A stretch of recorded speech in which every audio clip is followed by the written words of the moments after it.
जय जगन्नाथ सांग माने नमस्ते शुभ संध्या केमिति अछंती समस्ते आशा करुछि आपण माने समस्ते बहुत भलरे थिबे एवं खुशी रे थिबे मु मध्य भल अछि। आज पुणी एक नूतन कविता मो निज अनुभूति रु ताले आसंतु मु पढ़ी सुनाउछि मोर से कविता अनुभूति रु किछि।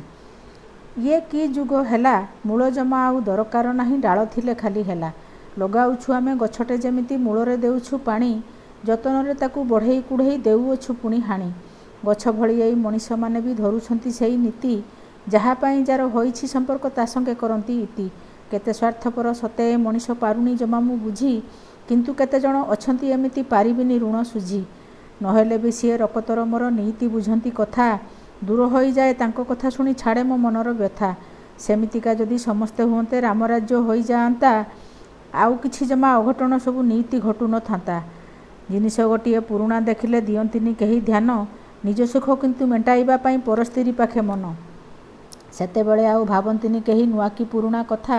सतरे सब कथा को भाविले घूरी जाउछि मो मथा काहेकि केजाणी एमिति भावना रखि थांती सबु मने भाबु नाहंती जे मागी अणा तुण मिले नाही सबु दिने जहाकू मो लेखा खराब लागिबो काटी देबे सिए मते पड़िबनी मोर फरक सेथिरे मिलिबे सांग जे केते। लेखिका सुरभि राणी पुकुन रहिली नमस्कार।